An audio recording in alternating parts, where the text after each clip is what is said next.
One philosopher active earlier in this century who was much more important than his reputation outside the subject might suggest was the German Husserl, Edmund Husserl, who was born in 1859 and died in 1938. His acknowledged masterpiece is a book called Logical Investigations, published in 2 volumes in 1900 and 1901. And perhaps I might also mention a book called Ideas, published in 1913. Husserl's basic approach went something like this. For each one of us, there is one thing that is indubitably certain, and that is our own conscious awareness. Therefore, if we want to build our knowledge of reality on rock-solid foundations, that is the place from which to start. But as soon as we analyze it, we find that awareness has to be awareness of something. Consciousness must be consciousness of something.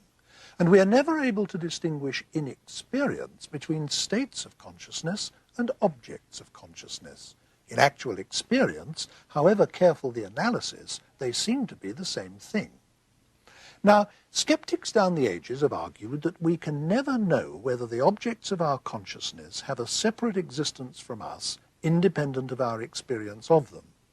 Husserl conceded that, but insisted that they do indubitably exist as objects of consciousness for us, whatever other status they may have or lack, and therefore that we have direct access to them as objects of consciousness and can investigate them as such, without making any assumptions about their independent existence.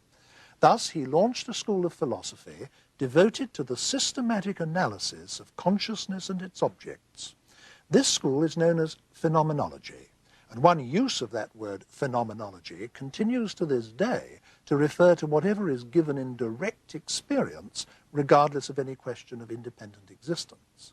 And our direct experience, of course, encompasses not only material objects, but all sorts of abstract things, such as music, mathematics, not to mention our own thoughts, pains, emotions, memories, and so on. One of Husserl's followers, Hiedegger, struck out on his own with a book called Being and Time, published in 1927 and dedicated to Husserl. This book became the fountainhead of modern existentialism, though Heidegger never actually liked having the label existentialist attached to him. He went on to produce a great deal more philosophical work in the course of a long life. He died in 1976 at the age of 86, and much of that work was influential, but Being and Time remains his masterpiece. Later existentialist thinkers, especially Jean-Paul Sartre, became better known to the general public and did more to propagate existentialist ideas outside the confines of academic philosophy, but Heidegger remained very much their master. The very title of Sartre's main philosophical work, Being and Nothingness, published in 1943, is a direct allusion to Heidegger's Being and Time.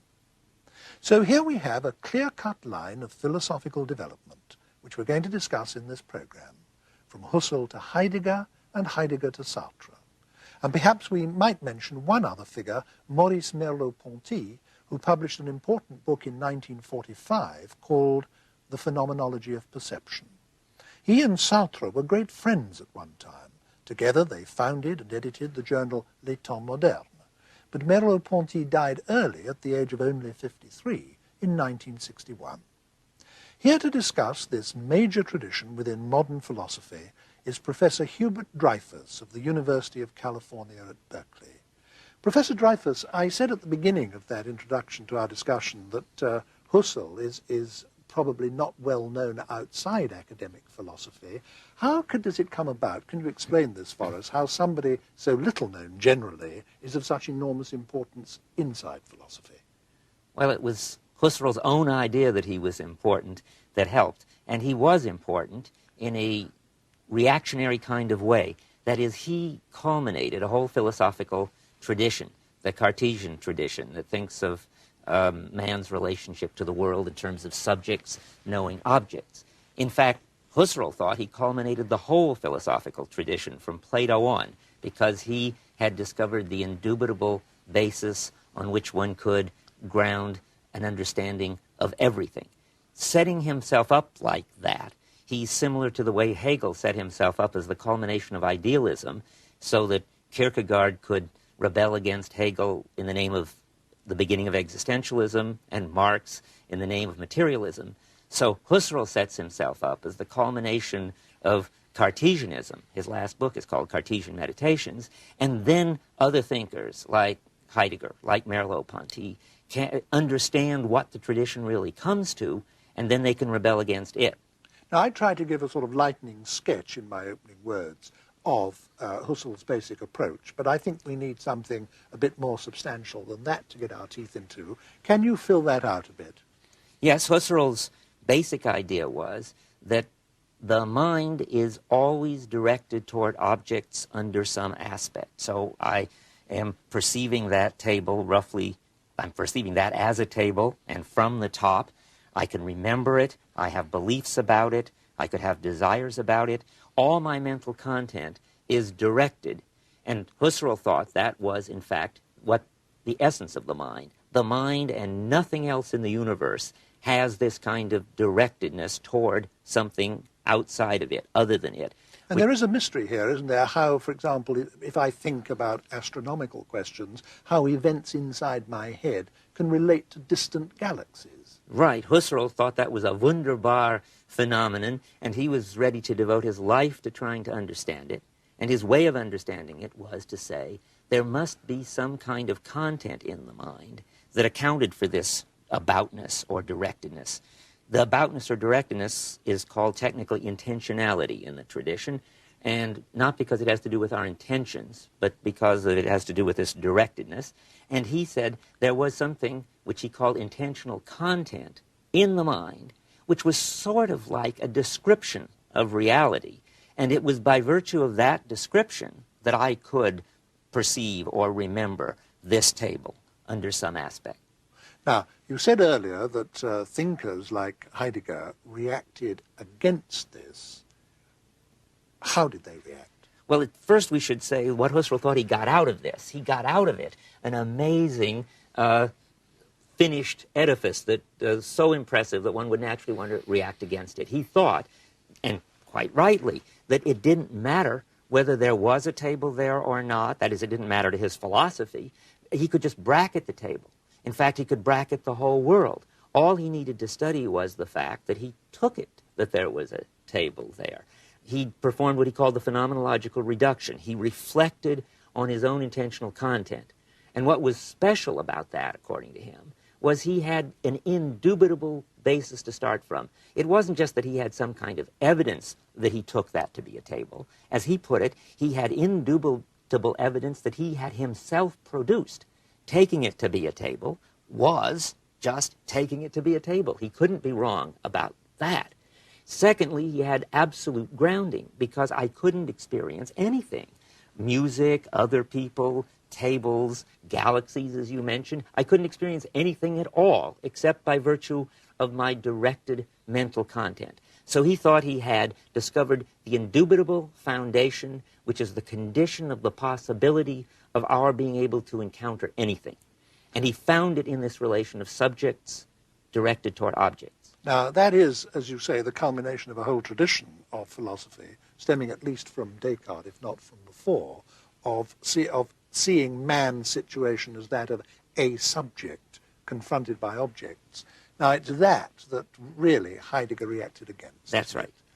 That Cartesian tradition became so clear, and in a certain way so persuasive in Husserl, that Heidegger was driven to see whether that really was the true description of the phenomena, because Husserl kept saying we must go to the things themselves and let them show themselves as they are in themselves. And when Heidegger actually looked at the way human beings are related to the world, he found that it wasn't as subjects related to objects at all, that awareness and consciousness didn't play any role. Now that seems very strange. How could it be? Well, he took as his example, and he was good at going to simple examples, hammering. When an expert carpenter is simply hammering, if the hammer is working well and he's a master at what he's doing, the hammer becomes transparent for him. It isn't as if he's a subject contemplating the hammer.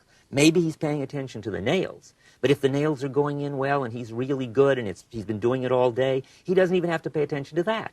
He can think about lunch, or he can talk to some fellow carpenter, and everything is going on with what I would call transparent coping.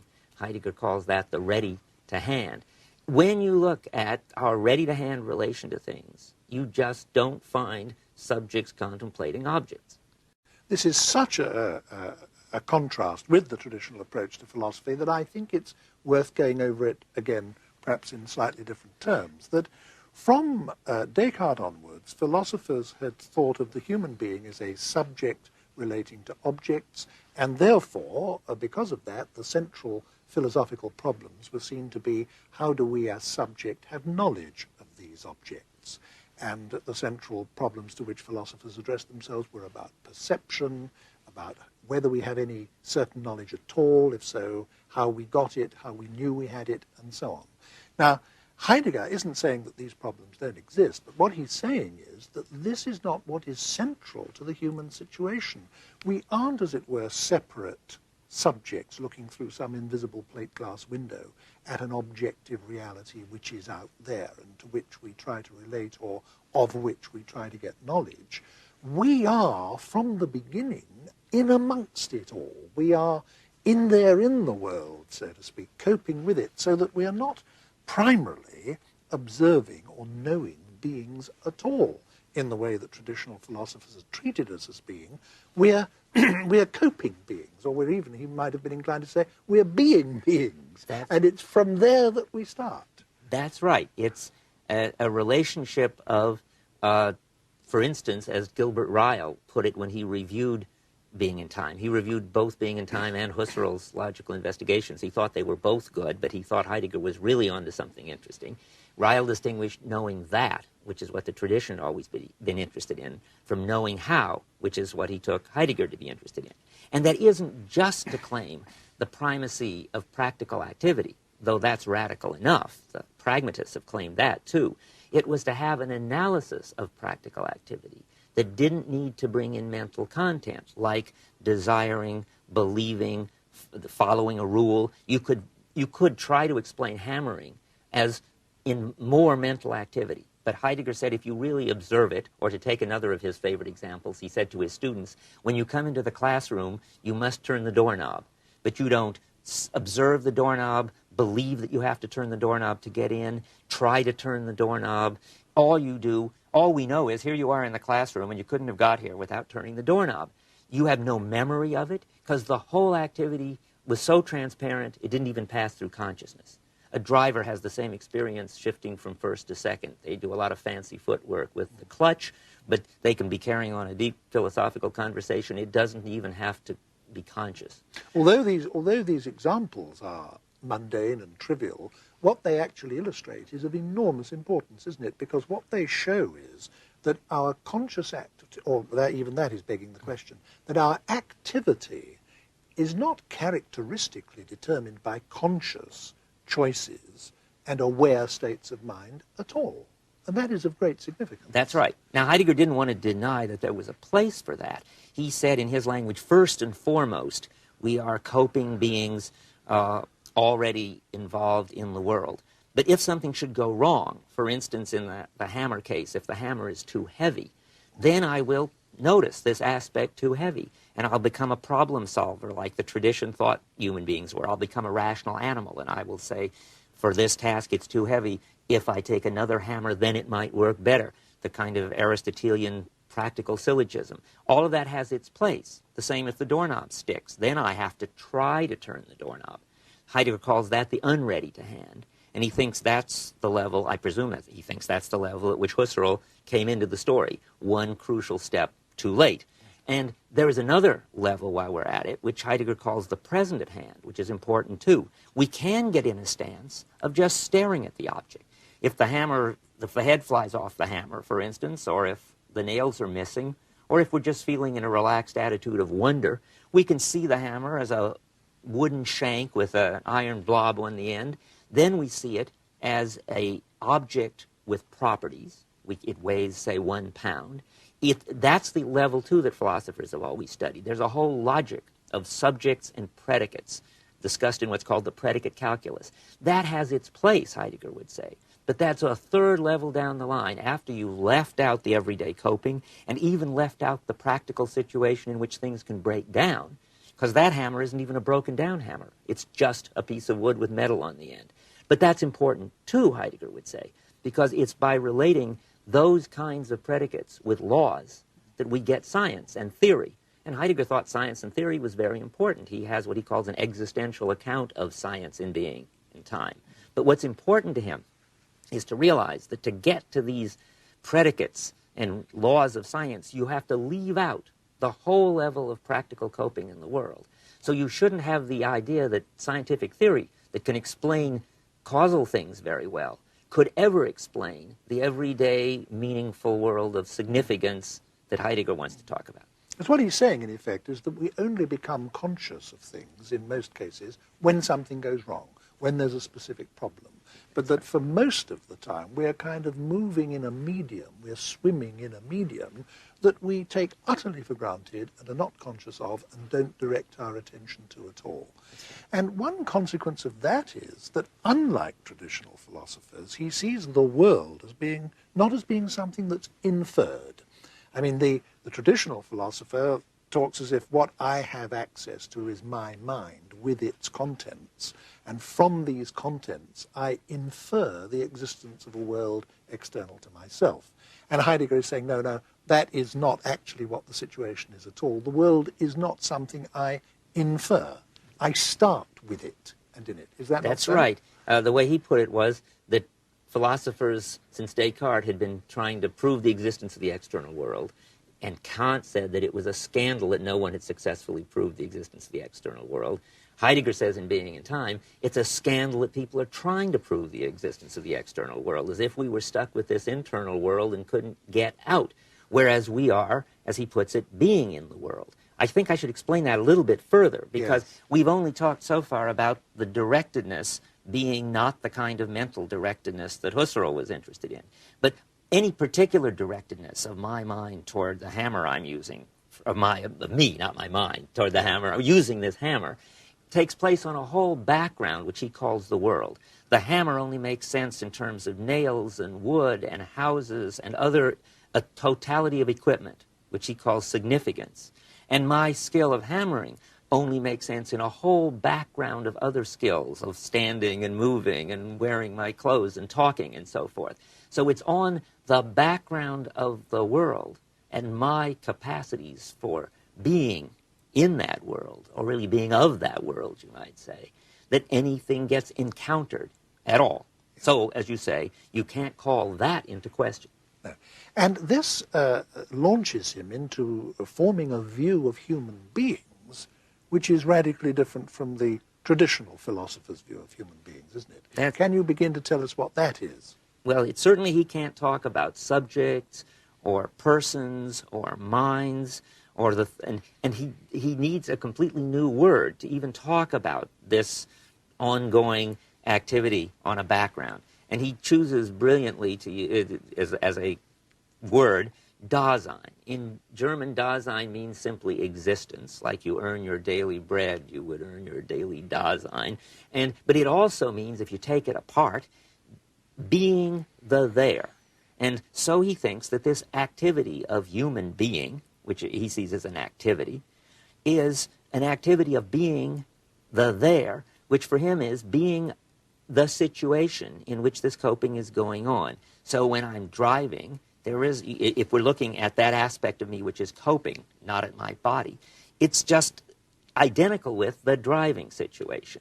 So that being the there is actively being a situation in which directed activity is going on. And that's a completely new understanding of what it is to be a human being. And Dasein also gives him the possibility, as we have with the word human being, of either talking about that activity, human being, or to talk about a human being, an instance of that activity. And he does both. And he actually offers us an analysis, doesn't he, of this particular kind of being or way of being that we are, which relates it directly to time, and hence the title of his most famous book. Can you explain what that relationship is? Yes, we better spell that out. The relationship of, another word that's handy here, this relationship of opening a clearing, because another word for the situation is a clearing. And there is this activity of clearing this clearing, which we are. And he says this activity has a threefold structure. First, he says, Dasein has what he calls disposition, the best example of which is moods. That is, thanks to a basic characteristic of us, things show up for us as mattering, as threatening or attractive or stubborn or useful and so forth. Or just important in some way. Or important in some way. And the tradition has generally overlooked that, he thinks, because it doesn't easily fall into these knowing interests. But he says, of course, rightly, that it's very important that things show up for us as mattering.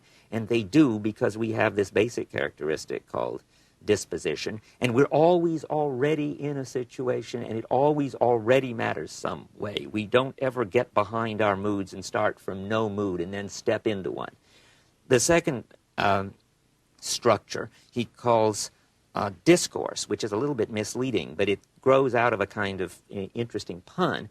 That is, he says, the world is always articulated. That is, right now, everything is already laid out in this, what he calls context of significance, all pieces of equipment fitting together so that we can use any particular one. And I'm always articulating the world, that is, breaking it up at its joints by using a piece of equipment. If I take out of this total, which he calls a referential or a totality of significance, a hammer, I can articulate it by hammering with it as a hammer, or I can articulate it as a nail puller under different aspects. And then, of course, I can talk about what I'm doing. I can say, this nail is hard to pull. Then I will be articulating even further what I had already articulated. And that's constantly going on. That's called discourse. And the third aspect, which has been implicit in what we've been saying, is that Dasein is always pressing into the future. If I'm hammering with a nail, it's in order to, say, repair a house, in order to do my job as homemaker, say, or carpenter. Dasein, in Heidegger talk, is using equipment in order to pursue some goal, which he calls towards which, for the sake of some ultimate, let's say, life plan, which he calls a for the sake of. Now, it's important not to speak about goals and life plans. His funny language is necessary, because a goal is what you have in your mind, or a life plan. Whereas he just says Dasein is always oriented toward the future, doing something now in order to get to do something later, and that all of this makes sense as oriented toward something which is what that person is up to, and that threefold structure, which is being already in, amidst things, and always ahead of itself, pressing into the future, is, as you let the cat out of the bag, the structure of time. In the second half of being in time, lo and behold, the threefold structure of being in the world, or being in a situation, turns out to be mappable on past, present, and future. And he ends up saying almost that being is time. That's right. Well, Dasein, anyway. We are embodied time. That's right. Dasein, in his language, is care, and the structure of care is temporality. Yeah. Now, we've talked up to this point just about the individual human being, what Heidegger calls Dasein, and its position in the world, and all these various aspects of it that you've been spelling out. But, of course, Heidegger doesn't suppose that he's the only being that exists, and you and I, when we talk about this, don't suppose that you or I are the only beings that exist. The world is full of people. How do all the other people, or the other Daseins, come into this picture? Well, it's very important that they come in from the very start. In fact, it's a big problem for Cartesians like Descartes and Husserl. They have the same problem about other minds that they have about the external world, because they start with an individual, autonomous, isolated subject. Heidegger starts in an entirely different way, closer to the phenomena and saving him from this problem. He says we all already do what anyone does. I hammer with a hammer because one hammers with hammers in our culture. I eat the way one eats. I pronounce words the way one pronounces words in our country. And you have to, or you wouldn't be understood. That's right. And in fact, people subtly, constantly, people can't stand distance, Heidegger says, meaning people subtly lead other people to correct their pronunciation or whatever, and they don't have to be coerced into it. People are eager not to deviate from the norm. It's just a basic fact about human beings. So we grow up Heidegger doesn't talk genetically, but we could say it helpfully. A baby gets socialized into a bunch of shared public practices and starts doing what one does and saying what one says. And at that point, this baby has Dasein in it, to talk like Heidegger. And of course, this one doesn't mean just the masses. As Heidegger says in one point, we flee from the crowd the way one flees from the crowd. But even when we flee from the crowd, we do it the way one does it. So finally, Heidegger says about Dasein that normally Dasein is what it does, or one is what one does, or Dasein self is a one self. If one takes together various aspects of what you've said up to this point, they could be rather disquieting. I mean, you've just said that one does what one does and lives the way one does because that is how we are socially conditioned and we have to do it for the most part. You were saying much earlier that Heidegger rejected the idea that most of our activity is directed by conscious choices and decisions and mentally aware reflection.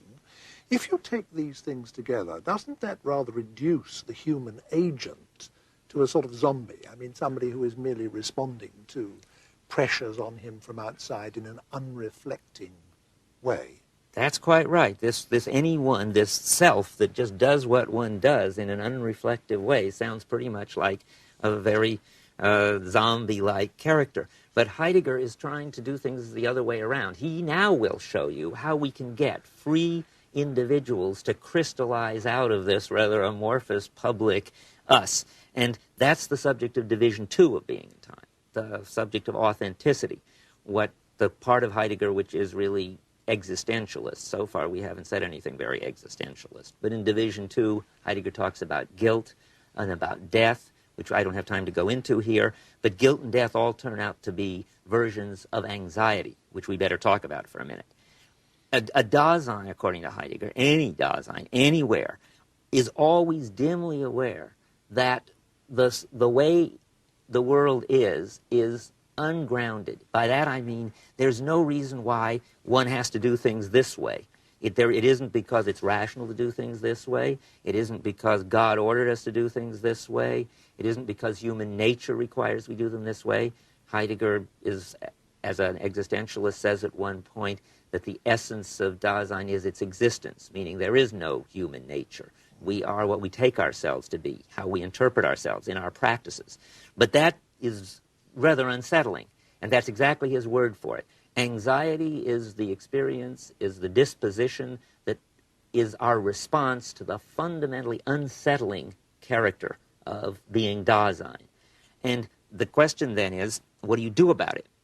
Well, what you have to do about it is you can either flee it, in which case one goes back to the kind of conformity which is required just to be intelligible. I have to do what one does and talk like one talks. But you become a conformist. You try even more to shape up to the norms, to pronounce things the right way and dress the right way and everything. That's how you could flee into inauthenticity. Literally, that would mean something like disowning what it is to be Dasein. Or you can own up to what it is to be Dasein. To own up means, for Heidegger, to hold on to anxiety and not flee it. And if you do that, you will be catapulted into an entirely different way of being human. Now, what you do needn't change, because you only can do what one does, or you just be kooky and insane. So you go on doing probably the same thing you did, but how you do it changes completely. You no longer expect to get any deep, final meaning out of anything. So you don't embrace projects with the conviction that now at last this is going to make sense of your life. So, and you also don't then drop all your projects because they fail to make the ultimate meaning you're looking for. As one of my students once said, you are able to stick with things without getting stuck with them. In this authentic activity, Heidegger says, you no longer have to respond to what he calls the general situation. You can respond to what he calls the unique situation. He doesn't give any examples, but I take it to be something like this. Take his carpenter that he's always talking about with his hammer. When he puts his hammer down for lunch, he could just have his sausages and sauerkraut. But if there's beautiful flowers blooming outdoors and he's authentic, He doesn't have to do what a respectable carpenter does. He can go out and wander in the flowers. But it's important that he can do only what one does. He can't take off all his clothes and roll in the flowers. One doesn't do that. But there's a little space for authenticity, namely, doing the sort of thing that one does enables you to respond to the unique situation without concern for respectability and conformity. And that kind of life, not trying to get absolute meaning and responding to the current situation, makes you an individual, Heidegger says, makes you flexible, alive, gay, froh in German. And that is his idea of how one should live. Put that way, you make it sound like a sort of philosophy of personal liberation. One hears this phrase, philosophy of liberation, used about a lot of political philosophies, but this is, as it were, an individual liberation philosophy, is it not? But it's an existentialist liberation philosophy, which makes it the sort of last and strangest liberation philosophy. We don't liberate, say, our sexual drives or our repressed classes. The liberation comes from realizing that there's no deep truth to liberate, no deep meaning in Dasein. Accepting the ungrounded and unsettledness is itself liberating. Yeah. Now, in the whole of this discussion, you've been forced to use some very strange terms, like Dasein, and to use ordinary words in some unusual ways. And when one reads Being and Time, because everything we've talked about so far is what's contained in Being and Time, the early Heidegger, when one reads this book, this vocabulary really does become very difficult to cope with. In fact, I think it's one of the most difficult books to read and understand that I ever have read. But you've actually, in spite of that difficulty, succeeded in making a lot of these ideas clear. Why didn't Heidegger do that? Why did he have to be so obscure?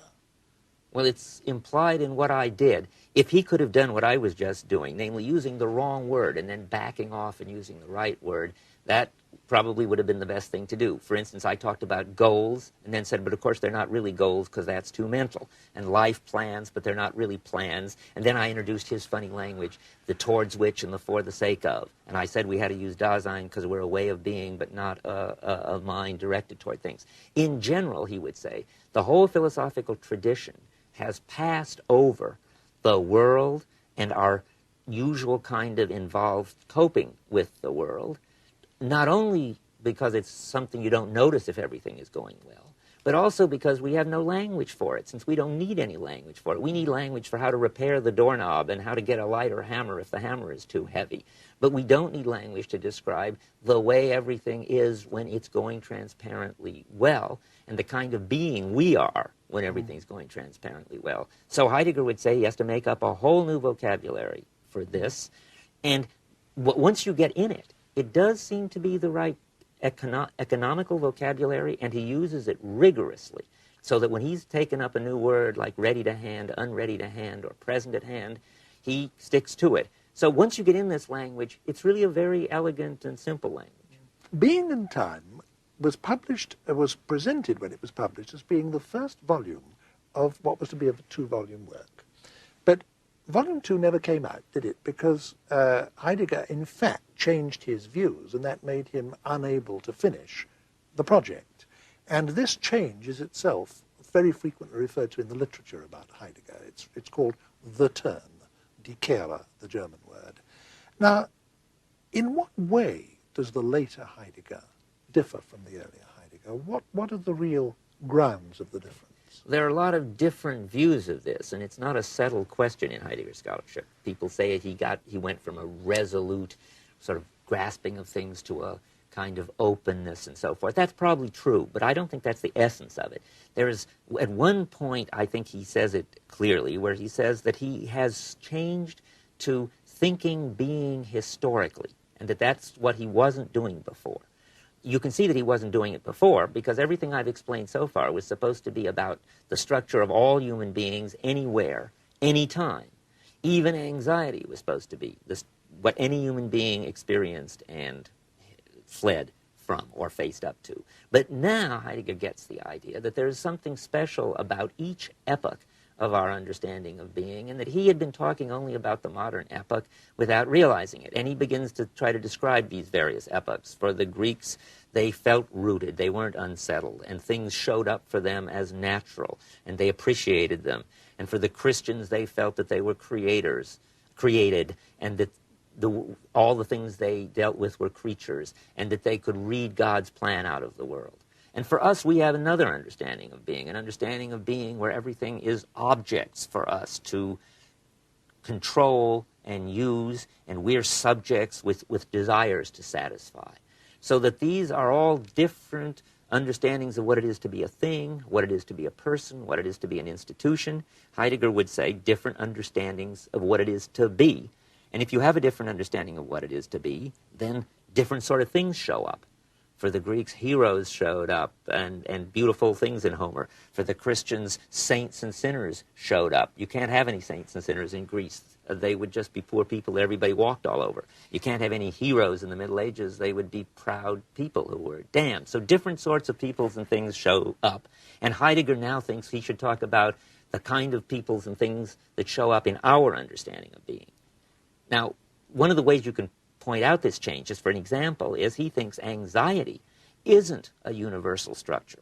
When he gets to later, Heidegger thinks this. Anxiety, the Greeks didn't have it.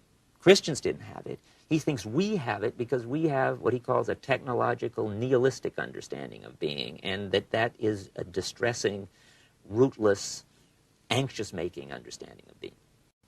If he's moving from something which is perennial, or at least which he regards as being a perennial, universal in human experience, to considering something which he regards as being, as it were, topical to our age, and for that reason ephemeral, so that in 200 years' time, when we're all dead, this will all be past history and something else will be the case. Isn't his philosophy ceasing to be concern itself with the permanent and just concerning itself with the superficial? Well, if this were any old culture, or even any old stage of our culture, he would say yes, and what he was doing would then be soon passé, as you're saying. But he thinks that this is a very special culture, and that we're in a very special stage of this very special culture. It's a special culture for him because we're the only culture that has history. I mean, in any culture, events follow one after another. But only in ours does the understanding of being change from the Greek to the Christian to the modern. And that's historicity in Heidegger language.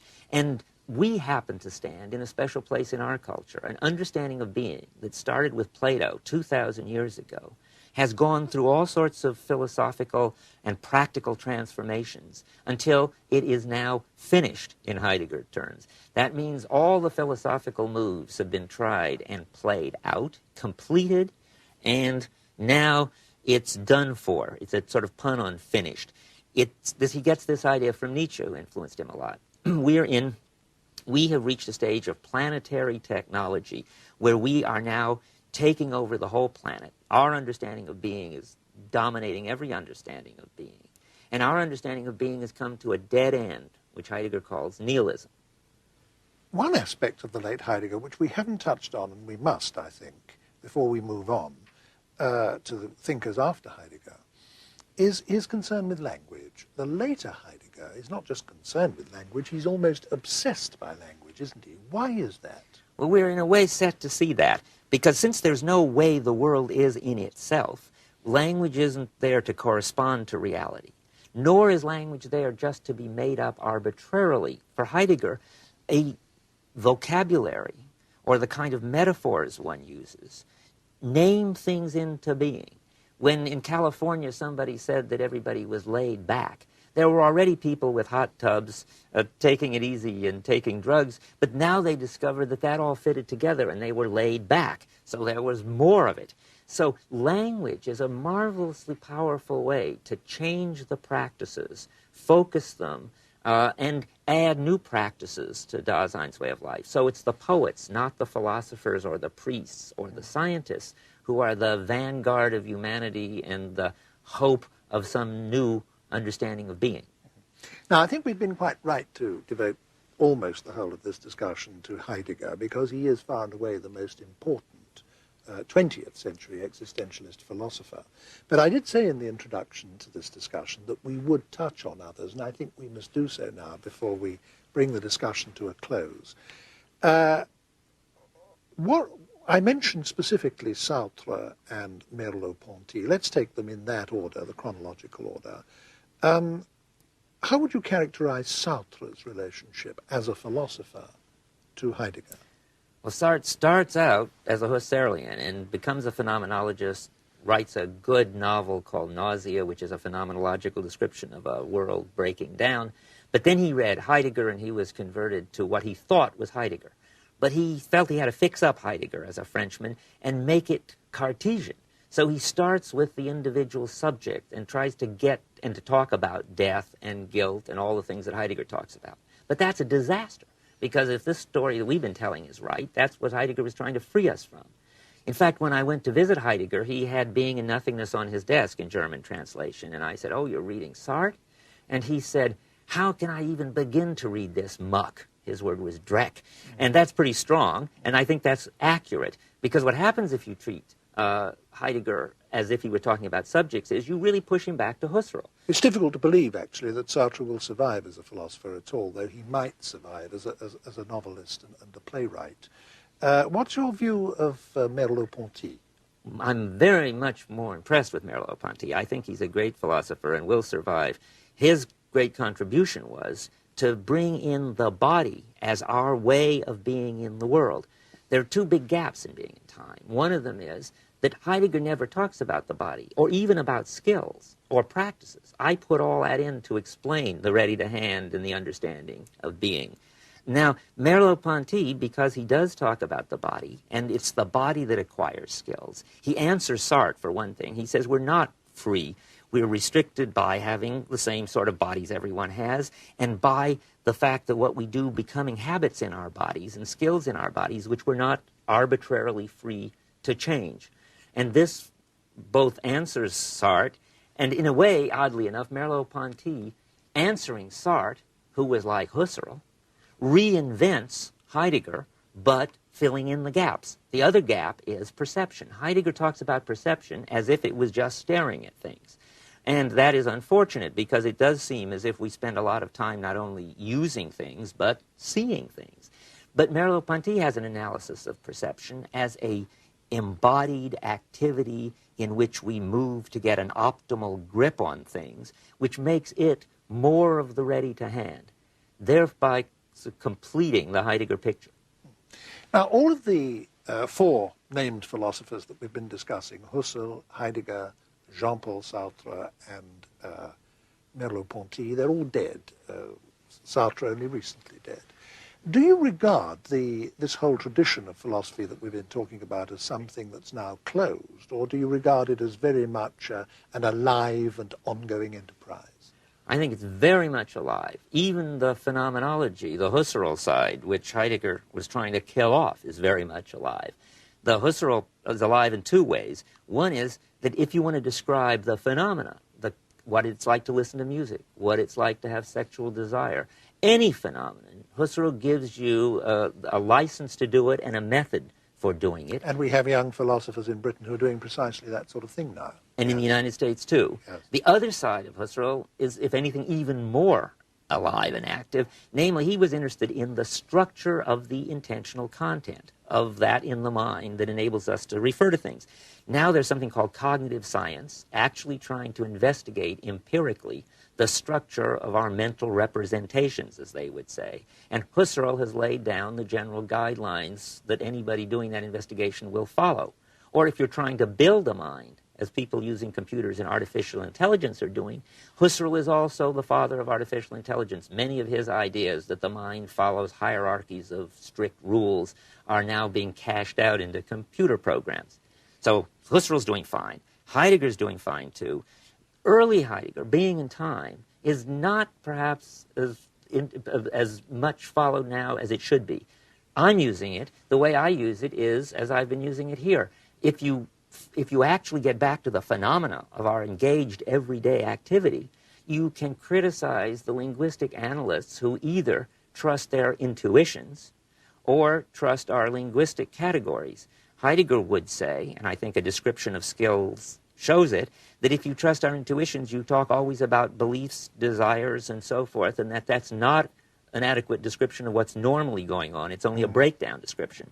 And likewise, we talked about how our language mirrors not the everyday coping, but the breakdown. So there, Heidegger phenomenology gives us a good point for criticizing some unquestioned assumptions of contemporary Anglo-American philosophy. And finally, in Europe now, particularly in France, later Heidegger is the great father of those who want to, as he already put it, deconstruct the tradition. For instance, Michel Foucault and Jacques Derrida are trying to follow out the Heidegger project of defining exactly what our understanding of being is in order to help us get over it. So I would say that there is hardly any area of intellectual activity these days in which the concerns of these thinkers don't play a large role. Well, thank you very much for that, Professor Dreyfus.